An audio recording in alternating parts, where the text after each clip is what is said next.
Roger Mayfield Murtaugh. We are talking about Lethal Weapon. I will see you after that intro. You're tuning into the destination for TV superfan discussion, AFTERBUZZ TV. And now, let the buzz begin. Oh man, I couldn't pass up the opportunity since we were talking about some football. Hello everybody, welcome back to the Lethal Weapon After Show here on AFTERBUZZ TV. I am your host, Alexis Torres. You can find me all over social media at Torres890, and of course I'm not alone because we're here doing the partner thing. Say what? Tango and Cash in the building. All the time. It's your boy Chaos J, KAAOSJ, Chaos Jones. You know where to find me on Twitter. And if you don't know, Instagram, Chaos_Oceans31 Oceans. Why? Because your boy's so wavy. So wavy. Don't forget to hit us up on iTunes. Check out our podcast there. Leave us a review, 5 stars, 4 stars, because the other stars do not work. Definitely hit us up live because we are live right now. If you're watching later, welcome. Talk to us. That's what we're here for. We want to know. So we're here for you. So before we jump into this episode, I want to get into news and gossip now because I just want to get this out of the way because everyone's gonna be talking about it. AFTERBUZZ TV News. Y'all, I'm gonna look into this camera because so that both of us are here. We have season 2. So if you've been living under a rock, we got season 2. It was renewed today, actually. We got all the news. A lot of our fans have been tweeting us all day. Thank you very much for that. We appreciate the love. We do not have a date yet for the release date for season 2, but it's fine because we got plenty of time because we still have 2 episodes left of this season. We do. And then I'm sure they're going to give us the whole season recap at some point in between spring and summer. And not only that, but come on, guys. We knew a season 2 was coming. Like, it was... I mean, this is one of Fox's top rated shows. It is. I think it's like the top 5 or something like that. Oh, I don't doubt it. Yeah, it doesn't say. But the series, which averaged 11 million viewers across multiple platforms, currently ranks them on the top 5 first-year shows on the Big 4. Bam. That's all thanks to you guys. No, seriously, and we really appreciate it because if we didn't have a season 2 or anything, we wouldn't have an after show. Nope. None of that. But I love it because we are getting 22 episodes next season. So we are in the double digits and I'm happy. Man, your boy's going to have a job through next year. Say word.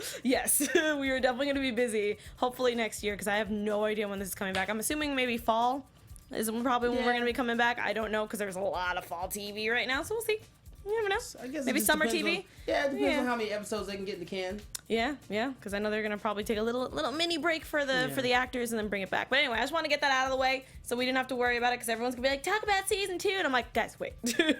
Oh, I'm sorry, 50 million viewers. Boom. I apologize. That was what the article told me. So thank you, Mr. D-Style09. But let's jump into this episode, the one that we were talking about for this season, because we have 2 episodes left of season 1, and we also get 2 weeks off before the end of season 1, so let's jump into it real quick.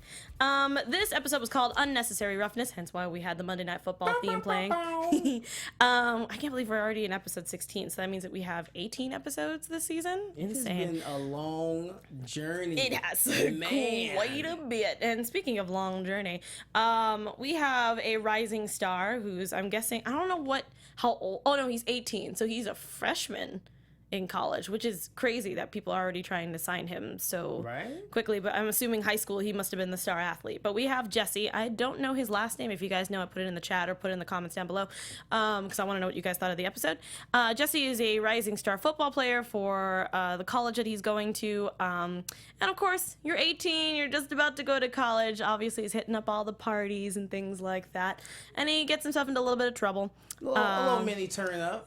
Just a little tiny bit. And I felt bad for that girl's phone, though, when he, just threw it off the balcony. I was like, that's that expensive. was kind of a boss move. That was also a good friend move.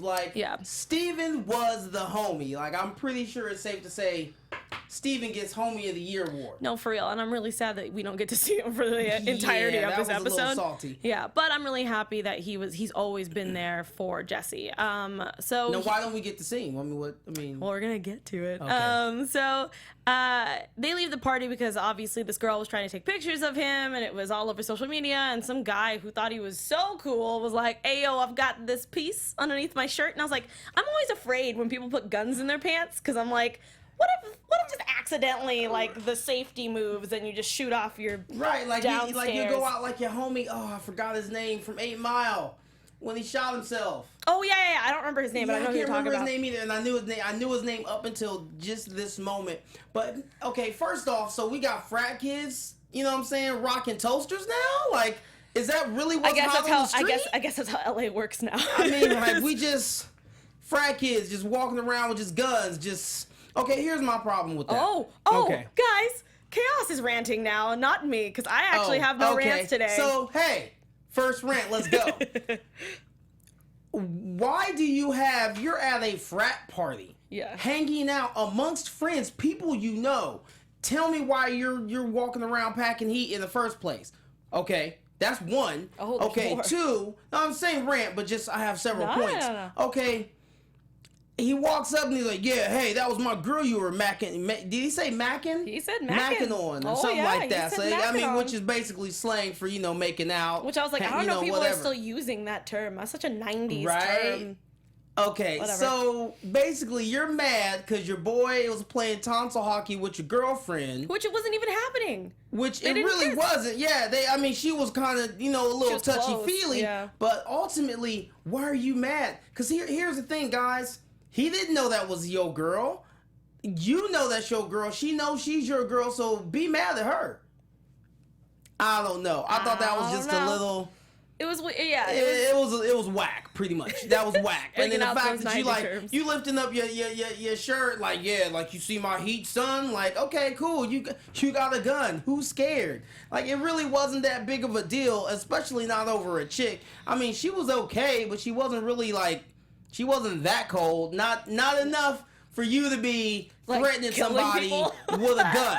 That's all I'm saying. You was super whack for that. Weak sauce all day. Back to you. No, but it makes sense because Mr. D Style 09, which also Riggs pointed out in the episode, was that there were a bunch of rich kids that go to this school. $50,000 for tuition. Yeah, at this school. I get it, but what's your point? Like, $50,000, go get some Krav Maga classes, bro. Like, no. Get your karate, get your karate skills up. Get out of here. I'm saying, go get some Rex Kwon Do going on or something. Anything other than you walking around packing the heat, that's weak. Like, that's, I don't know. That's weak to me. Like, I'm not really that scared. Take that heat out and let's see what's really going on. Let's throw some hands. That's all I'm saying. But at the end of the day, I'm not gonna fight you over a random chick. Like, your chick chose me, bro. True. Just saying. Cheddar Bob is the character name. Cheddar Bob, thank you. Cheddar Bob. You can think Billie Jean Girl. And I think I'm the same way. That I think the same thing you do. Because whenever I always think like I would never put my gun there because sometimes I'm clumsy, and that's the first thing I would do is shoot my meat off. It just fall right out my pants. Just like, oh damn. Oh, and that sucks. Yeah. Like, no. Somebody get this man some ice. But yeah, that was Billie Jean Girl 24 who helped you out on that. Okay, I appreciate that, Billie Jean. Yeah. Not my love. We should start that on the next episode. If just a girl. Well, no, that's 2 weeks from now. Sorry. Well, sadly enough, Steven, who was awesome and was like, hey, let's cool it. Let's just move on and just move from this. And he was very protective.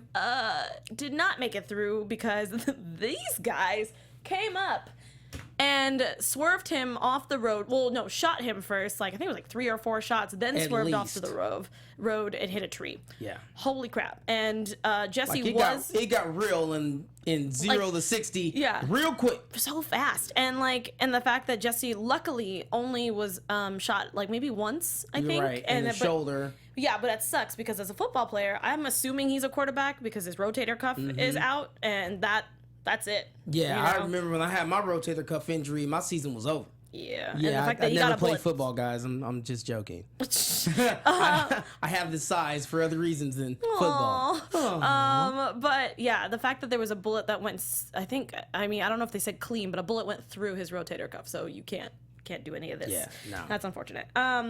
But I did think it was weird that his mom was not as worried about him and that aspect. I mean, she also just seemed like she was just very calm. I don't know, maybe that was just her personality. Yeah, she was very calm about the whole thing. It was weird.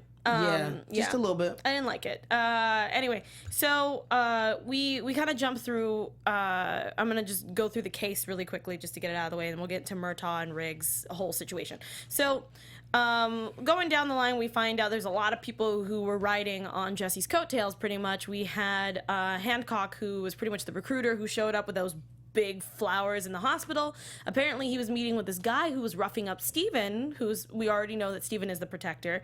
And so this guy named Benny Barnes, who's a heavyweight champ, mind you. Gloves. Yeah, with that ring was huge, by the way. Like, I've seen girls like engagement rings that are big, and I've seen championship rings. This ring is huge. Yeah. That is like the size of like an ice cube. Definitely, if I'm getting ready to squab with a dude, we about to throw hands. Take that ring off before you knock me out. Can you take that ring off, please?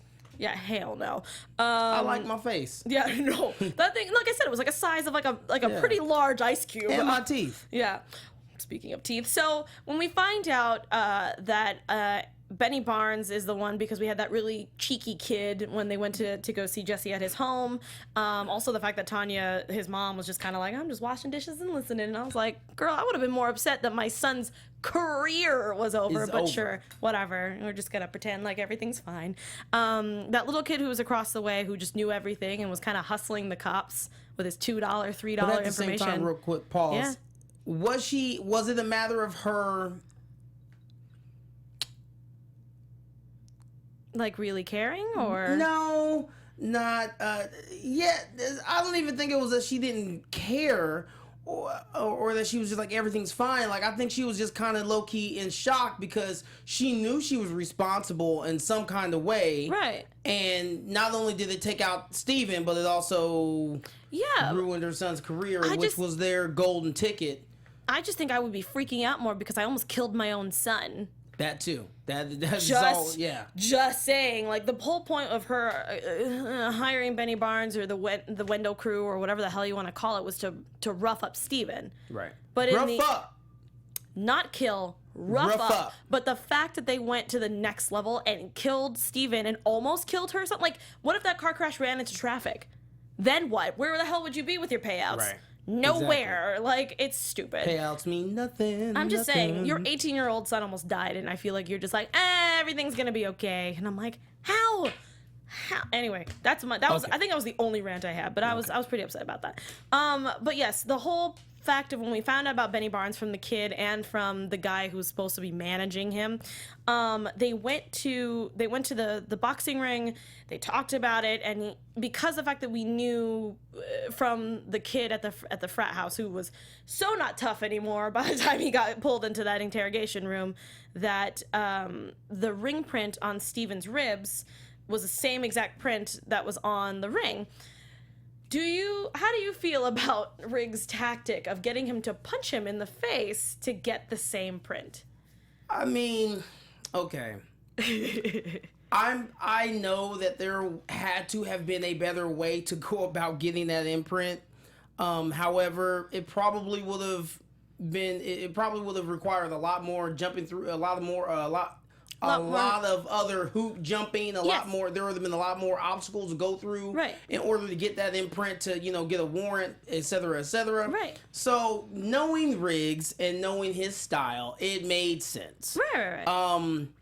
But again, I don't know. Like, I get it, and Riggs is definitely a team player, regardless of whatever he might actually say versus what he does. However, there's only so much team playing. Like, you lost a tooth.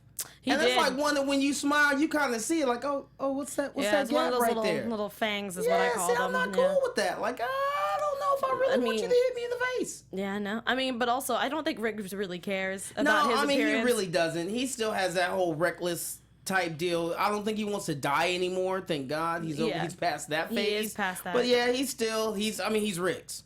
He's going to be a loose cannon. Yes. I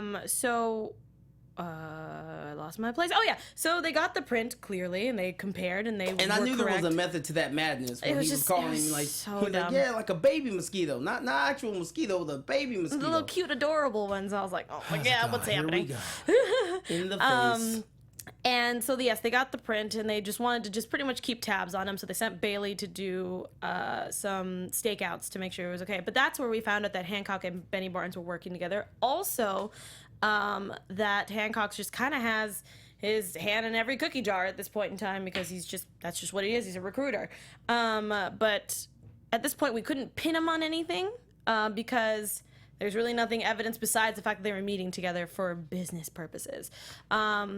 We find out that Hancock was just there to just rough up Steven. Same thing with Benny Barnes. He said it's up to Benny Barnes for whatever. It was his, it's up to him if he's the one that killed Steven. I told him just to threaten him, which is kind of the same thing that we had with our frat boy where we went from 0 to 100 so quick. Real quick. And that's when we found out that the money that he was paying Benny or whatever was also going to Tanya, the mom, who clearly didn't, she cares because she's just trying to get money just in case if things don't pan out. But at the same time, it's just weird, Yeah. So it's one of those things where your mom, she's a good person. It's just that she's thinking of a different, bigger picture than you're thinking of your bigger picture, and it just doesn't work They out. don't align. They definitely don't align. So I feel bad that he had that Jesse had to find out that way. The fact that his mom's getting, money under the table kind of through Hancock and Benny Barnes and the Wendell, the Wendell crew is what I call them, is trying to kill Steven pretty much. Right. And so in very 18-year-old fashion, he ran to the Wendell crew and was like, hey, my mom told me everything. We need to talk. And I was like, this is not going to end well. Not at all. These dudes are real. Yeah, and the thing is, Wendell... They woke up gangsters.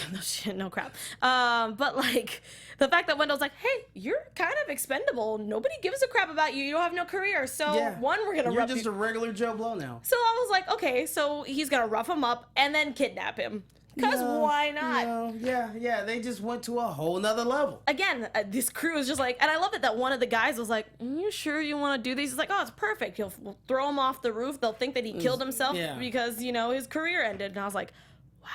They were, you really put some thought into this. In my notes, I was like, these are some stupid smart criminals. They some stupid smart thugs. At one point, that was that was kind of good. And but at the same time, they can tell when someone's being pushed and from someone jumping. Exactly. They just didn't think that far. And I'm like, you're an idiot. Stupid smart.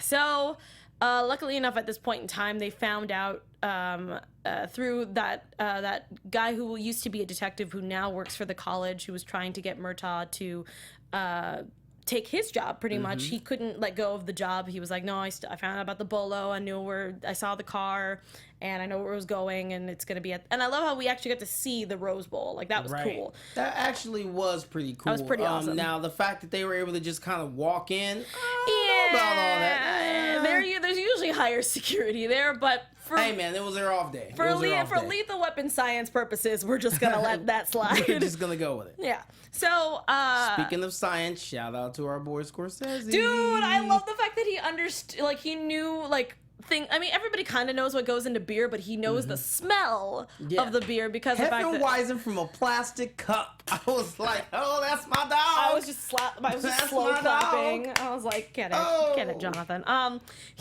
So obviously there was a whole shootout the entire way through. Jesse did really good by fighting back and running and hiding like he was supposed to.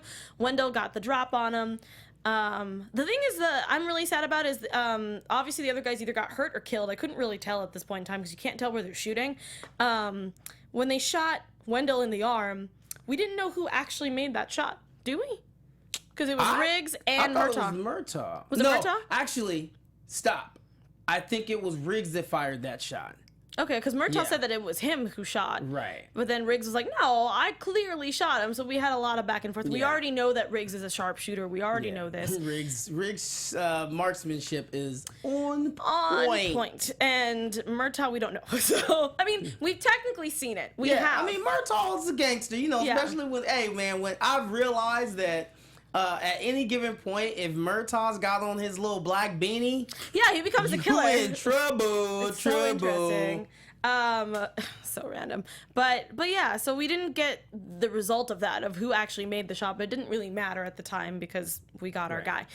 Jesse goes back to school, and I love that Murtaugh was trying to help him through that. Him and his mom are not going to be, I like the whole fact that they weren't like, oh, everything's fine now. He's like, no, my mom and I are not going to be good for a while, but we're going to get through it because she's my mom. Which is real. That is real. Because, you know, given that whole situation and the way everything unfolded, no.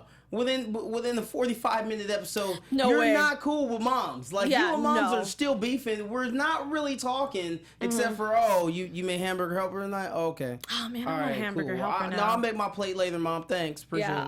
I'll be studying. And I like the fact that he's going to, you know, put his work into his studies and hopefully get a scholarship that way to go to another college eventually. Right. And there you go. Yeah, good for him. Having a plan B is vital. Heck yeah. Speaking of moms, by the way, we're going to talk about the Murtaughs now, all in one bunch. Let's go. We already know from the last episode, Trish does not have a job. She is unemployed, but she is working on her because this girl has not had a day off in like 20 plus years, or not 20 years? Yeah, 20 years. So she is hitting up those volunteer workshops and groups and stuff. She wants to do some pottery. She's running those 3 miles. Oh yes, the Dutch baby pancake. Those are good. I don't care who you are. I've never had that, but good. I kind of low key want to try one. It's like having it's not like a pancake because you can have them savory as well, but it's like the fluffiest thing you'll ever eat. It's fantastic. And very easy to make. Yeah, very easy to make if you know what you're doing. Anyway, but yeah, so she was enjoying her time. Obviously, Rihanna was getting all kinds of sassy about the financials. In my head, I was thinking, girl, you're just going to be upset because you can't get the things that you want right now. Exactly. And money is not everything. You can get through it. Right. And that's what she points out at you know, later on. What was crazy was that given the way Rihanna was talking, like she was in full blown panic mode. Yet Murtaugh was actually being pretty cool, coming from someone who, you know, previously had been in full blown panic mode himself. He was actually pretty cool, and then they do remind us it's only been a week. Yeah, which I'm really glad that they pointed that out because now I know how time works. Okay, like it's only been a week. I'm sure that, you know, they've got a little savings stash. Yeah, and I'm sure her final payouts was pretty decent. Like, she didn't get a severance package because she quit. But I'm assuming her last paycheck was probably pretty I'm sure it wasn't like, you got $300.02. Yeah, like, I'm sure her paycheck was pretty dope. Yeah. Yeah, I thought it was cute though the way that she did take the time. She did have some facts. There were facts with her number crunching. Yeah, correct. You know. But yeah, I'm like, hold on, I'm gonna need you to chill, simmer down. You know what I'm saying? You know, daddy's got this. Mom's has got this. Yeah, like now, you got to give them time. They haven't even really talked about it. Exactly. And then here's my thing is she was like, you know, well, I haven't quite decided what I'm going to do. And I'm like, okay. I am okay with the idea of her starting a private firm. Heck yeah. Private practice all day. Do it. I'm even kind of okay with her, you know, maybe partnering up with Leo Getz for a little bit. Oh my God, I want it so bad. As crazy as that sounds, as crazy as that would even be, that kind of a partnership, I'm okay with even that. What I'm not okay with is you left, let it go. Do not go back. Yeah, like, the fact that she's contemplating going back, I was like, no. Like, I'm not okay with that. I don't think she's gonna go back. Yeah, that's my main she's prediction. Not, and I hope she doesn't. I just don't even consider it, Trish. Like, come on, you better than that, mamas. You got it. Do you, and make it work and make it be what you want it to be, so that you can be happy. Yeah, and that's the whole point, was the fact that Murtaugh was looking for another job because of the fact of all the worrying that Rihanna was doing, which is like, she's definitely your daughter. That was definitely prominent this episode. And how he was going to take head of security from the college. RJ was just enjoying, he was doing his thug thistle. Yeah. RJ was out in them streets, the suburban streets, though. Yeah. He wasn't really like going too crazy. Like, not like that one episode. We didn't have that. I'm assuming that he's probably either studying or looking at colleges. I have no idea. Maybe still running around with some chick, not the same one because he got dumped. Not Feather.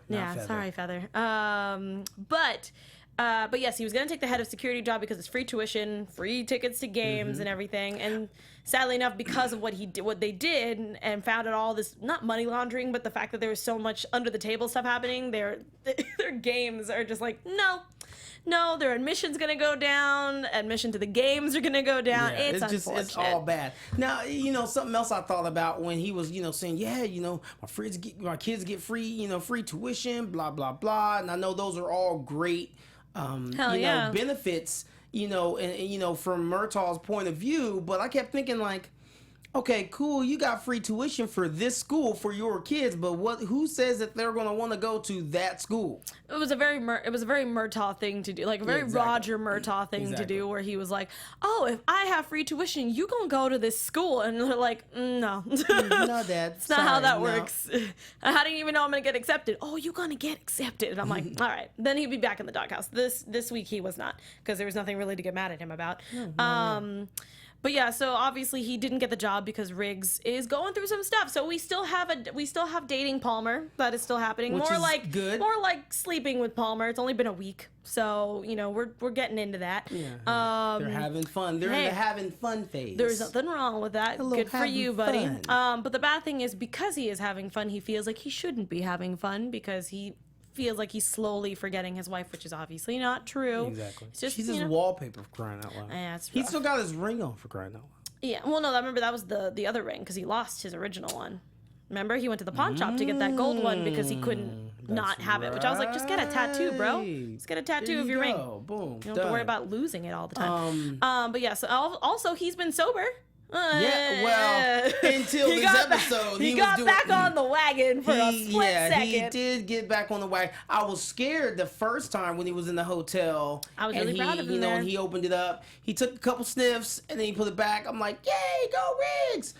And then when he heard the message from Palmer, which was so sweet, right? But then it goes back to the wallpaper and it's the I love the fact wife. that he tried to hide his liquor and he put it in the oven because he doesn't cook, and I was like. Ugh. And he only took 2 shots technically. Well, I don't know. He was chugging it, so probably a good cup of alcohol. Cup. And obviously, to get himself out of it, he headbutts a mirror, which I was like, okay, you could put the bottle down, you could punch a wall if you want. That is your brain, okay? You need that. Also, your face. Your face. We like your face, Riggs. Let's not do that. And your hair and your head. Your brain. Like to keep it inside, not spilling out. And Sandra loves his face. Oh, yes. Shout out to she does. Sandra. Hey, girl. Hey, girl. Hey. Loves his face. Which most of his hair was out of for the entirety of this episode, except for the headbutt. It so was. I felt like you should have had one of those banana clips. Right. Which kind of goes with, I think that goes with his sobriety. Yeah, because he looks like his clothes are kind of changing. He's definitely showering more. Yeah. Except for the fact that he smelled like beer for a majority of this episode, which I love that line of like, I am soaked in beer and I have not had one sip. And I was like, exactly. You're the best. But obviously he got over it. The whole gluing the tooth thing was really not my jam. Yeah, no. Did not like. I thought he was gonna sniff the glue, and then he was like actually applying it to his tooth, and I was like, I'm gonna hurl. That's Just how go this will. to the That's dentist. I'm sure you have dental. I was like, you're a cop. You're an LAPD detective. Like, you have bro. dental. I don't know how good your dental is, but you have it. I know that for a fact. Okay, so also, real quick. Sorry. Okay, sorry. Go for it. Go. Okay, so real quick, that whole outburst with Cahill. I mean, that's he's in like angry denial at this point in time. Right. So he doesn't. That was her red flag of like, oh, you're trying to be happy, but your brain won't let you be happy. Exactly. But then, fast forward when she kind of patches up his little little boo boo on his head or whatnot. I kind of wondered, is she 100% okay with it?